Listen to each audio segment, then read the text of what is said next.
नमस्कार, मैं हूँ रचना श्रीवास्तव। सी टाइम्स में आप सभी का एक बार फिर बहुत-बहुत स्वागत है और आज हम आपकी मुलाकात करवाने जा रहे हैं डॉक्टर सत्येंद्र यादव जी से, जो कि संगठन प्रभारी हैं अखिल भारतीय कांग्रेस सेवा दल के। तो आइए बातचीत का सिलसिला शुरू करते हैं। बहुत-बहुत स्वागत है आपका हमारे स्टूडियो में। नमस्कार। सी टाइम्स के सभी दर्शकों को नमस्कार। स्वतंत्रता दिवस की पूर्व संध्या पर हार्दिक बधाई। जी। सिंधिया जी और आपको लेकर काफ़ी सवाल किए जा रहे हैं काफ़ी टाइम से। तो एक सवाल हमारा भी है कि सिंधिया जी जब आपकी पार्टी से गए, तो आपको किन-किन समस्याओं का सामना करना पड़ा? क्योंकि आप उनके सबसे बड़े फॉलोवर माने जाते हैं। आपको पार्टी विरोधी भी कहा गया है। क्या कहेंगे इस पर?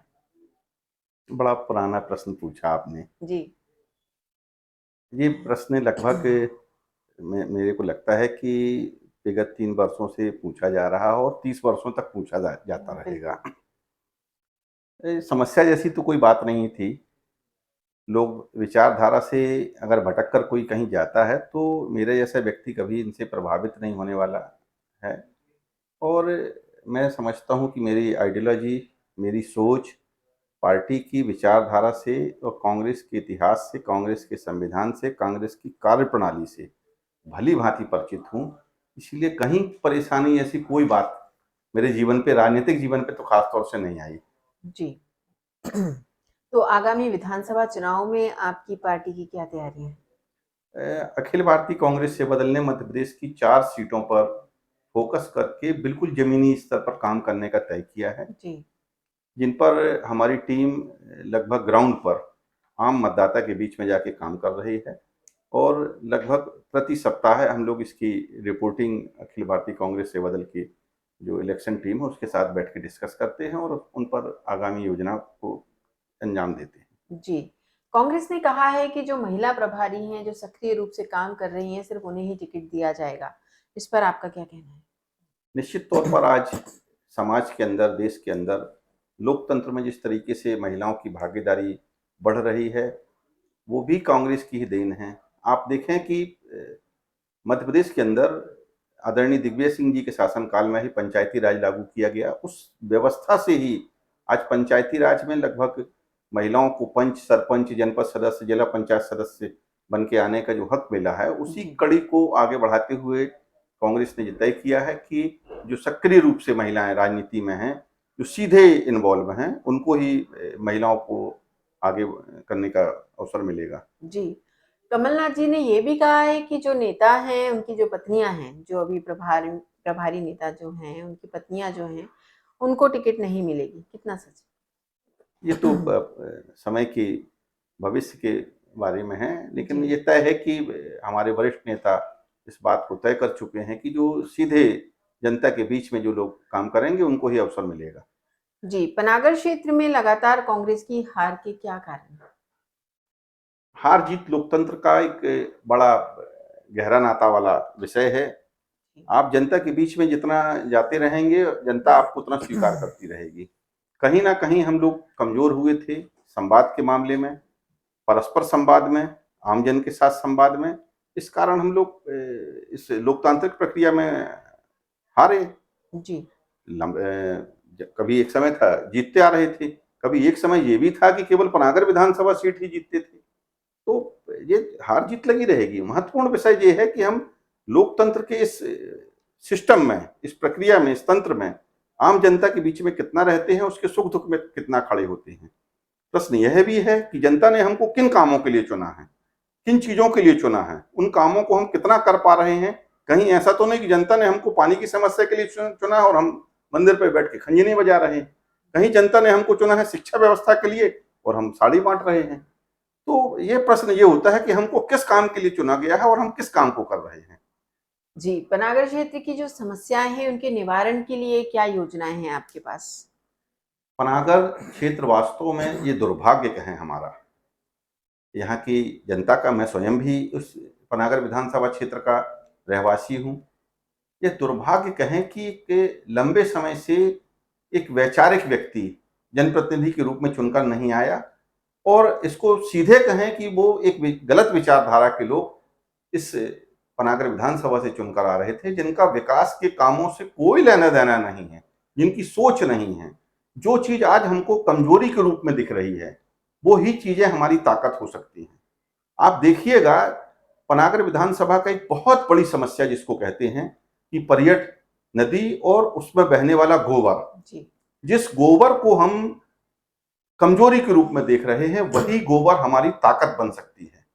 उसी गोबर से हम बिजली उत्पन्न कर सकते हैं। जी। उसी गोबर से हम बचे हुए जो बिजली उत्पन्न करने के बाद जो गोबर गैस से प्लांट से जो सैलरी निकलेगी, वो खाद के रूप में खेतों में उपजाऊ फसल दे सकती है। तो कहीं ना कहीं हमारे योजनाकार, हमारे जननेता, जिनको जनता ने चुनकर भेजा है, उनके दिमाग की कमी है, उनकी सोच की कमी है। इस कारण से वो कमजोरी साबित हो रहा पर्यट और पर्यट का गोबर, जिसकी हमारी ताकत होना चाहिए, वो आज हमारी कमजोरी बना हुआ है। जी, यानी पर्यट की जो समस्या है वो समस्या है नहीं, है नहीं, उसका वास्तव में निवारण किया जा सकता है। किया जा सकता है, और अच्छा निर्माण, वो हमारी अच्छा, जी। ताकत बन सकती है। उससे हमको ऊर्जा मिलेगी, उससे हमको बिजली मिलेगी, हमको गोबर की खाद मिलेगी, जिससे खेतों में अच्छी फसल मिल सकती है। ये हमारी ताकत है। जी, बिल्कुल। तो ग्रामीण क्षेत्रों में काफ़ी सारी समस्याएँ हैं, पानी की समस्या भी है, तो वहाँ जो पानी पहुँच रहा है वो फ्लोराइड युक्त है। इसका क्या उपाय करेंगे आप? देखिए, आप कितना बड़ा दुर्भाग्य है, एक बरेला क्षेत्र जहाँ पर फ्लोराइड की जी। बहुत बड़ी समस्या है, फ्लोराइड युक्त पानी की। वो फ्लोराइड युक्त पानी, आप कल्पना करिएगा कि एक शहर नर्मदा से 30 किलोमीटर 35 किलोमीटर दूर होता है, वहां पर नर्मदा का पानी पहुंच जाता है, सिंचाई के लिए पहुंच जाता है। रीवा जैसे क्षेत्र में बरगी डैम की राइट बैंक कैनाल से पानी सिंचाई के लिए पहुंचना अगर संभव है, और नर्मदा के किनारे मात्र 1.5 किलोमीटर 1 किलोमीटर की डिस्टेंस पर बना हुआ बरेला नगर, जी। जिसमें फ्लोराइड युक्त पानी है, तो ये तो सीधे सीधे कहेंगे कि विधायक और सांसद के निकम्मेपन का, नकारेपन का नतीजा है कि बरेला की जनता आज वो फ्लोराइड युक्त पानी पी रही है। ये कहीं ना कहीं हमारी सोच की कमी है, हमारी योजनाओं की कमी है, हमारे काम करने की अंदर जो ऊर्जा होना चाहिए, उसकी कमी के कारण हम आम जनता इन कष्टों को भोग रही है। बड़े बहुत सहजता के साथ, जब 30 किलोमीटर दूर किसी शहर में पानी पहुंच सकता है जी। नर्मदा का, 40 किलोमीटर दूर पहुंच सकता है पानी, तो एक 1.5 किलोमीटर क्या होता है। जी, बिल्कुल। 52 गाँवों को जो जोड़कर हमारे जबलपुर नगर निगम में जिन्हें जोड़ दिया गया है और 8 वार्ड बनाए गए हैं, उनमें काफ़ी सारी समस्याएँ अब देखने में और आ रही हैं। तो इन समस्याओं का निवारण का क्या उपाय है? मैं समझता हूँ कि पहले इस विषय पर हमको पूर्व की कार्यप्रणाली को समझना होगा। जो 52 ग्राम पंचायत नगरीय सीमा में जोड़े गए हैं, वो ग्राम पंचायत आखिर किस तरीके से काम कर रहे थे, पहले इसको समझने की ज़रूरत है। ग्राम पंचायत एक अपने आप में एक स्वतंत्र इकाई होती थी। ग्राम सभा में बैठकर हर व्यक्ति अपनी दिमाग की, अपनी सोच की, अपने विकास की, अपने क्षेत्र के विकास की, अपनी समस्याओं पर चर्चा करते थे, मंथन करते थे, और उनको एक मौलिक अधिकार मिला हुआ था। हर ग्रामवासी को ग्राम सभा में बैठकर, चाहे वो सरपंच हो, चाहे पंच हो, चाहे आम ग्रामवासी हो, वो ग्राम सभा में एक समानता का अधिकार रखता था। आज हमारी वो व्यवस्था, हमारा वो अधिकार छिन गया। आज हर आम मतदाता या आम क्षेत्रवासी, आम नागरिक अपनी बात को, अपनी समस्या को किसी प्लेटफॉर्म पर सीधे नहीं रख सकता है। एक बेसिक अंतर जिसको कहें। अब हमारी जो भी समस्या होगी वो पार्षद के माध्यम से निगम के सदन के अंदर जाएगी, अर्थात हमारा जो एक मूल अधिकार था ग्राम सभा, उससे हम वंचित हो गए। दूसरा, ग्राम सभा के, ग्राम पंचायत के अंतर्गत रहने वाला हर व्यक्ति एक मनरेगा, महात्मा गांधी ग्रामीण रोजगार गारंटी योजना के तहत जी। जुड़ा हुआ था। उसको एक बेसिक रूप में एक रोजगार मिलने की एक गारंटी थी, उससे हम लोग वंचित हुए। ग्राम सभा के अंदर, ग्राम पंचायती व्यवस्था के अंदर हम लोग बहुत छोटी छोटी सी समस्याओं को सामूहिक रूप में मिलकर जन भागीदारी के तहत बहुत से काम कर लेते थे।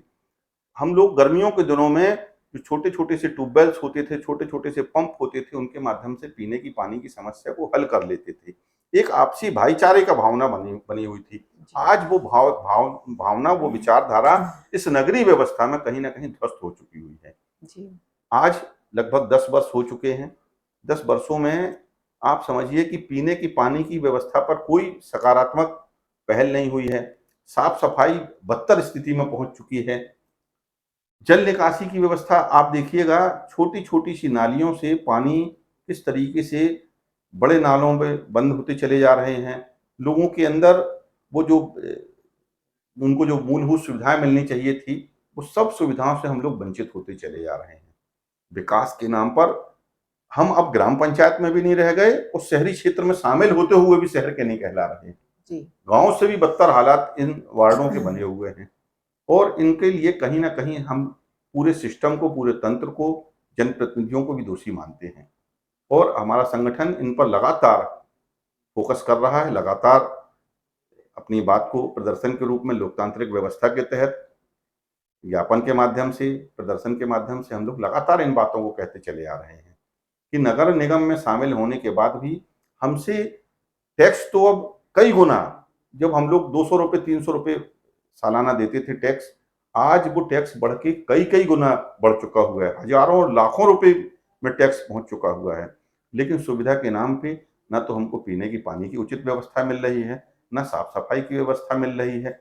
शिक्षा व्यवस्था बदहाल हो चुकी है। स्ट्रीट लाइट का तो ये आलम है कि आप इन पूरे 8 वार्डों में कहीं भी छोटी गलियों गलियों की बात तो छोड़ दीजिए, मुख्य मार्गों में स्ट्रीट लाइट देखने को नहीं मिलेगी। और पीने के पानी के साथ साथ जल निकासी बदतर हालात में पहुंच चुका है। नालियों की साफ सफाई नहीं हो रही है। पूरा सिस्टम, पूरा तंत्र ध्वस्त हो चुका है।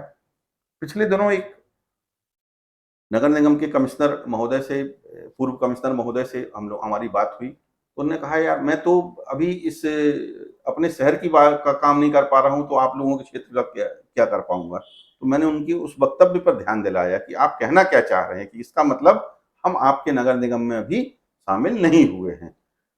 तो उनने अपनी उस गलती को स्वीकारा। नहीं, आप शामिल तो हो गए हैं। हमारा उनका कहने का मतलब ये था कि हम अभी अपने पुराने वार्ड को पीने का पानी नहीं दे पा रहे हैं, तो आपको नए क्षेत्र को कहाँ से दे पाएंगे। तो मैंने उनसे पूछा कि जब आप पुराने वार्ड को, नई क्षेत्र को नहीं दे पा रहे पानी, तो आपने नए को शामिल क्यों किया था? क्या मात्र टैक्स वसूलने के लिए आपने क्षेत्र को शामिल किया था? तो वो कमिश्नर महोदय चुप हो गए। मैं इन बातों को इसलिए कहना चाहता हूं कि कहीं ना कहीं इन सब के पीछे कमजोर नेतृत्व, कमजोर राजनीतिक व्यक्तित्व हमारे क्षेत्र में काबिज हैं, जिसके कारण हमारे क्षेत्रों की इन 8 वार्डों की दुर्दशा हो रही है। जी। एक व्यक्ति एक पद की अवधारणा कितनी सच है? ये मुद्दा तो वास्तव में कहने को तो बड़ा अच्छा लगता है, लेकिन ये सब बातें कहीं ना कहीं जाके राजनीति में, हमारे पार्टी के अंदर जो कांग्रेस का हाईकमान है, कांग्रेस की जो वर्किंग कमेटी है, यह मुद्दा उसका है। जब कोई व्यक्ति किसी एक पद पर काम कर रहा होता है और पार्टी को लगता है कि नहीं, इसकी उपयोगिता इस जगह पर और है, तो हो सकता है कि उस व्यक्ति से, उस व्यक्तित्व से दोहरे काम ले लिए जाए। हो सकता है कि 2 कामों के बाद उससे तीसरा काम भी ले लिया जाए। ये तो उस व्यक्ति की क्षमता के ऊपर निर्भर करता है और पार्टी के नेतृत्व के ऊपर निर्भर करता है कि पार्टी किसी व्यक्ति से, किसी नेता से, किसी कार्यकर्ता से कितना काम लेती है। ये उनका विषय है। जी। किसानों की समस्याओं का निवारण कैसे करेंगे? जैसे अनाज की खरीदी को लेकर है, औने-पौने दाम पे उन्हें बेचना पड़ रहा है। आप देखिएगा कितना दुर्भाग्य का ये विषय है और मैं तो इसको कहूँगा, सीधे-सीधे इस विषय को जोड़ूँगा भारतीय जनता पार्टी की अकर्मण्यता से। मैं तो सीधे-सीधे इस विषय को जोड़ूँगा कि भारतीय जनता पार्टी की किसान विरोधी नीतियों से। मैं सीधे इस विषय को जोड़ूँगा उनके उस खोखले वादे से, जो बोलते हैं कि किसानों की आय दुगनी कर दूँगा। आप देखिएगा, किसान, एक समय था जब हमारे पिताजी खेती का युग था, तो वो 10 पैसे लगाते थे और उनको 1 रुपए की इनकम होती थी। आज हम जैसे किसान, मैं स्वयं भी खेती करता हूँ, आज हमारी लागत खेती में 90 पैसे और 95 पैसे हो गई है और हमारी इनकम 1 रुपए की 1 रुपए बनी हुई है। कई बार तो ये होता है कि किसान को उसकी लागत जो होती है, वो लागत भी मिलना मुश्किल हो जाती है। अब आप देखिएगा कि कई बार ऐसा भी होता है कि अभी टमाटर के रेट पर आप लोग कहेंगे कि टमाटर के रेट इतने महंगे हैं, किसान जी। को इतना महंगा टमाटर होने के बाद भी जब आप क्षेत्र में जाएंगे तो आपको लगेगा कि किसान जो टमाटर उगा रहा है, उसको उसकी कीमत का 1/4 छोड़ दीजिएगा, 8वां हिस्सा भी नहीं मिल रहा है। जो बीच के बिचौलिए हैं, दलाल हैं, वो इस पूरी, जिसको मुनाफा कहें, जिसको लाभ कहें, वो खा रहे हैं। मेहनत किसान करता है और लाभ दलाल ले जाते हैं। कहीं ना कहीं इसमें पूरा का पूरा तंत्र और खासतौर से राजनीतिक तंत्र दोषी है। आप देखिएगा, किसान जब अपनी गेहूं की उपज या धान की उपज या मूंग की उपज, उड़द की उपज लेके अपनी खरीदी केंद्र में, सोसाइटी में जाता है, तो मैं दावे के साथ कहता हूं कि जबलपुर जिले का एक किसान भी ऐसा नहीं होगा जिससे बिना दलाली के उसकी अनाज की खरीदी कर ली जाती हो। मैं तो कहता हूं कि हम लोग इस पूरी व्यवस्था को बदलें। मैं देश के बहुत से दूसरे क्षेत्रों में गया हूं, दूसरे राज्यों में गया हूं। यही किसान का सिस्टम, यही खरीदी का तंत्र, हमारी जो सहकारी समितियां होती हैं, वो किसानों की समितियां होती हैं। वो किसी प्रशासनिक अधिकारी के तंत्र के मार्फत चलने वाली या किसी नेता के इशारे पे चलने वाली समितियां नहीं होती हैं। अगर किसान के पास हार्वेस्टर करने के लिए थ्रेशर नहीं है अपनी उपज का, तो सोसाइटियां उसको उपलब्ध कराती हैं। अगर किसी किसान के पास खेत से लेकर सोसाइटी खरीदी केंद्र तक पहुंचाने के लिए ट्रैक्टर ट्राली की परिवहन की व्यवस्था नहीं है, तो व्यवस्था कराने की जिम्मेदारी भी सहकारी समिति उठाती है। लेकिन आज हम मध्य प्रदेश में देख रहे हैं और खासतौर से जबलपुर जिले में देख रहे हैं, तो यही सहकारी समिति हमारे किसानों के शोषण का केंद्र बनी हुई है। एक भी किसान ऐसा नहीं होता होगा जिससे बोरे के नाम पर, वारदाने के नाम पर, सिलाई के नाम पर, तुलाई के नाम पे, हमाली के नाम पे एक एक बोरे की कीमत पर 10 रुपए से शुरू करके 50 और 60 रुपए ना वसूले जाते हों। जबकि प्रशासनिक व्यवस्था में यह इंतजाम है कि किसान से ये व्यवस्था नहीं ली जाएगी।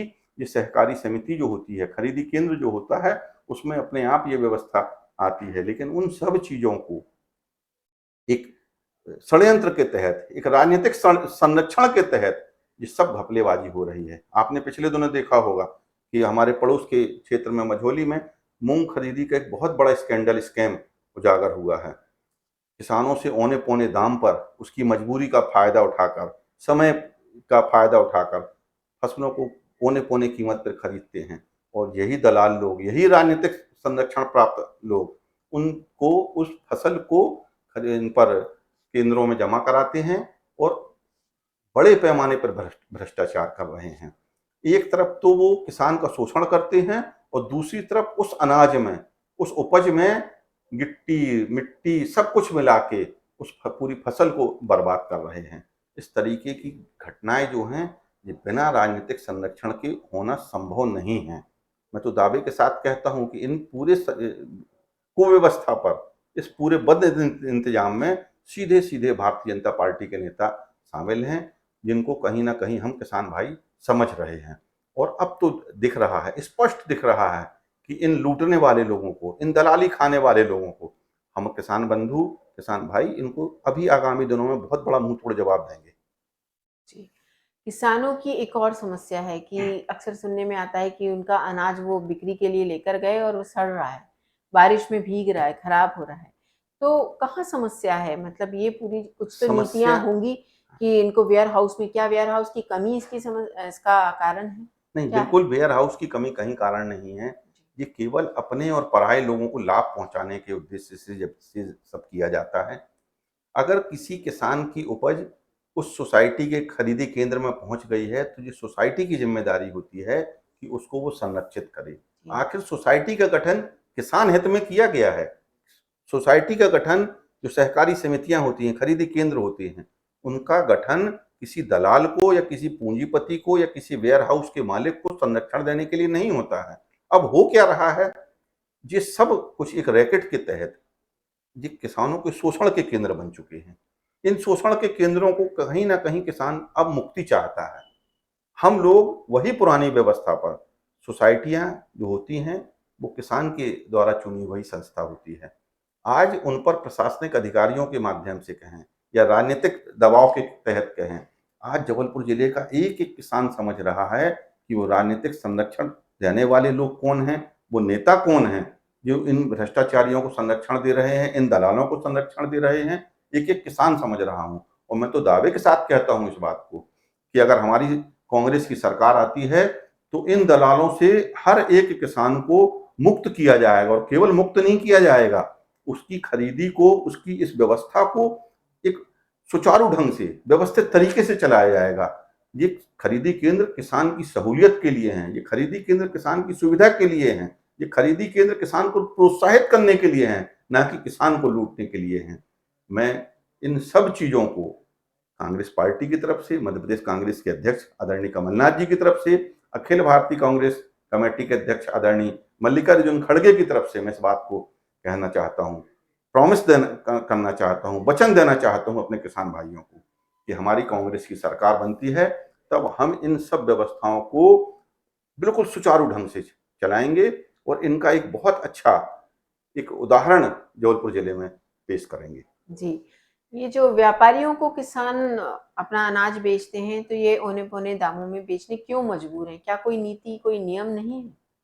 नियम और या नीतियां कुछ निर्धारण ये मूल्य सब का? हैं, जी, सब हैं, सरकारी मूल्य का निर्धारण है, जी, सब नीतियां बनी हुई हैं, लेकिन वही ढाक के तीन पात राजनीतिक संरक्षण प्राप्त जो व्यापारी हैं, दलाल हैं, वो किसान को इतना मजबूर कर देते हैं कि किसान का ग्रेड किया हुआ, किसान का छाना साफ सुथरा अनाज भी अगर रखा रहेगा वो दलाली नहीं देता है तो हुँ, उसका अनाज नहीं खरीदा जाता है। जी, वही अनाज जब वो थक हार जाता है, 2 दिन 5 दिन 10 दिन बारिश को देखता है, परेशान होता है, दिन रात चौकीदारी करता है अपनी अनाज का, अपने गेहूं का, अपनी धान का, तब वो मजबूर होता है। और दूसरी तरफ किसान की एक मजबूरी होती है, एक समय होता है वो उधार लेकर बीज बोता है, उधार लेकर दवाइयाँ डालता है, उसके छोटे छोटे से काम रुक रहे होते हैं, तो वो धन के अभाव में, वो लागत के अभाव में इन आढ़तियों को, इन दलालों को वो अपना उपज औने पौने कीमत पर बेचता है। और यही उपज जो है ये दलाल लोग 1 बोरा का 3 बोरा बनाकर मिट्टी कंकड़ मिलाकर उन सरकारी केंद्रों पर जमा कराते हैं और उसी किसान के खाते से पैसे को आहरण करते हैं। ये पूरा एक रैकेट बना हुआ है। आप जब देखेंगे इस रैकेट रैकेट की कहीं ना कहीं बड़ी गंभीरता से जांच होना चाहिए। और मैं तो समझता हूं कि समझता बस नहीं हूं, मैं तो आपको आपके इस चैनल के माध्यम से अपने किसान भाइयों को आश्वस्त करना चाहता हूं, वचन देता हूं कि कांग्रेस की सरकार आने पर इस खरीदी व्यवस्था को हम लोग एक आदर्श व्यवस्था के रूप में स्थापित करेंगे। और मैं तो केवल एक व्यवस्था स्थापित करने की बात नहीं करता हूं, जो जी जिन लोगों ने पिछले 10 वर्षों में 15 वर्षों में किसानों का शोषण किया है, मैं तो कहता हूं कि अपने एक एक किसान भाई अपना हिसाब किताब बनाकर रख ले कि उसने किस वर्ष में कितने बोरे की कितनी दलाली दी हुई है। उस पूरी दलाली को इन दलालों के हलक में हाथ डाल के निकाल के उनको वापस कराऊंगा। तो हमारे किसानों की तरफ से हम निश्चिंत हो जाएँ या ये सिर्फ़ एक कांग्रेस का चुनावी वादा है? ये कांग्रेस का चुनावी वादा नहीं है। ये हम जैसे एक छोटे से कांग्रेस के कार्यकर्ता की काम करने की मजबूत इच्छा शक्ति है, जो ये बताएगी भविष्य में कि हमारी सरकार आने पे हम काम हमको अगर हमारे किसान भाई पूरी उम्मीद है कि हमको हमारी सरकार को हमारी कांग्रेस पार्टी को आम जनता अब सेवा करने का अवसर देगी। तो ये हमारी एक मजबूत इच्छा शक्ति है काम करने की, एक सोच है कि किसान की खरीदी, किसान के अनाज की खरीदी किस स्तर पर हो, उसकी मजबूरी का फायदा कोई दलाल ना उठा सके, उसकी मजबूरी का फायदा कोई राजनीतिक व्यक्ति धनाढ्य बनने में ना कर सके। जो लोग कल तक एक हाथ ठेले में बरूदे बेचते थे वो आज बड़ी बड़ी गाड़ियों में चल रहे हैं। पूरा एक एक क्षेत्र का किसान जान रहा है कि ये धन कहाँ से आया है, ये पैसा कहाँ से आया है। इन सब की वसूली निश्चित तौर पे की जाएगी और मैं आपके चैनल के माध्यम से अपने किसान भाइयों को आश्वस्त कराता हूँ कि इनकी बड़े पैमाने पर हमारे अभी पूर्व मुख्यमंत्री आदरणीय दिग्विजय सिंह जी ने इस बारे में जबलपुर जिले में आकर एक प्रेस कॉन्फ्रेंस की थी और उनने भी इस बात को कहा था कि जो किसानों की खरीदी में जो बड़े पैमाने पर भ्रष्टाचार हो रहा है इसकी जांच कराई जाएगी और दोषियों को जेल भेजा जाएगा। जी, तो वर्तमान सरकार से आपकी क्या अपेक्षाएँ हैं? वर्तमान सरकार तो अब चला चली की बेला में है जी, और जिसको कहते हैं कि कंस मामा ने भी द्वारका माँ देवकी माँ को 15 साल 14 साल जेल में रखा, जी, तब उनको उस देवकी माँ की चिंता नहीं सताई। आज एक दूसरे मामा को अपनी बहनों की चिंता सता रही हो। चला चली की बेला में लाडली बहना के नाम पे एक योजना चला रहे हैं। आप देखिए दुर्भाग्य कितना बड़ा है इस लाडली बहना योजना का कि 18 साल की एक बच्ची, 18 साल की एक बेटी, 18 साल की एक बहन मतदान तो कर सकती है लेकिन वो लाडली बहना योजना का लाभ नहीं ले सकती है। आप देखिए कितना बड़ा दुर्भाग्य है इस योजना का कि एक 60 साल की माँ, 60 साल की एक बहन, क्या उसको लाडली बहना नहीं माना जाएगा? कंस मामा और शिवराज मामा में बस इतना ही फर्क बचा है। 60 साल की महिला को लाडली बहना योजना का लाभ क्यों नहीं मिल सकता है? 60 साल से ऊपर की महिला को क्या भूख नहीं लगती है? क्या उसको उसका जीविकोपार्जन करने के लिए 1,000 रुपए की जरूरत नहीं है? ये सब पाखंड केवल और केवल जनता को गुमराह करने के लिए किया जा रहा है। आज जब बारिश खत्म हो रही है तब कहा जा रहा है कि 200 रुपए छाते के लिए दिए जाएंगे। तो क्या 18-20 साल से क्या बारिश नहीं हो रही थी मध्य प्रदेश के अंदर? क्या 18-20 साल से आदिवासी और किसान भाई नंगे पैर नहीं चल रहा था? आप आज उसको जूते दे रहे हैं, आज आप उसको छाते दे रहे हैं। ये सब राजनीतिक प्रलोभन है। जनता इनको समझ रही है और जनता इनको इनके इन कृत्यों का माकूल जवाब देगी। जी। बिजली की समस्या को कैसे दूर करेंगे?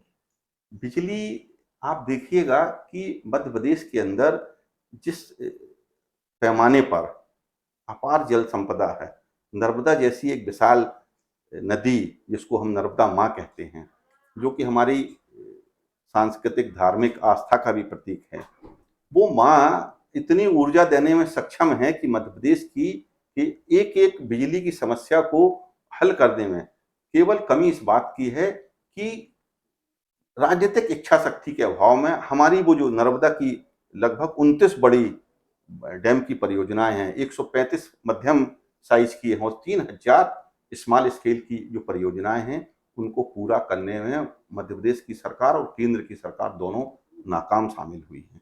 और दूसरी तरफ कहते हैं कि हम किसान हितैषी हैं, किसान की आय दोगुना कर देंगे।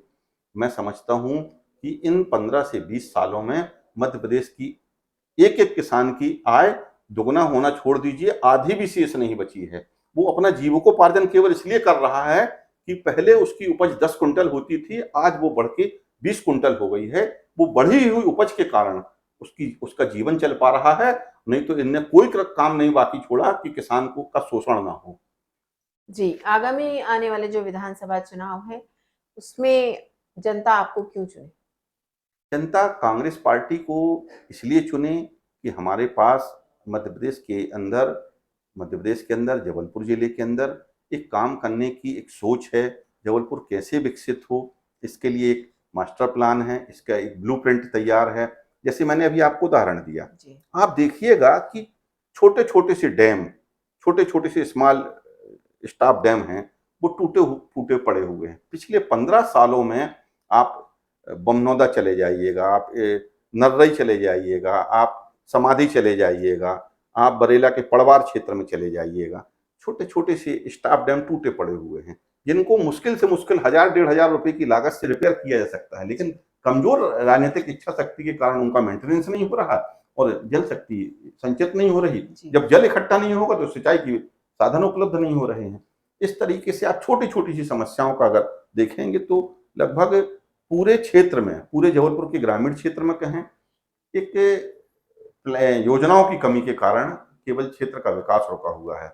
जबलपुर जिला मटर के मामले में, हरे मटर के मामले में मध्य प्रदेश में नहीं पूरे देश में प्रसिद्ध है।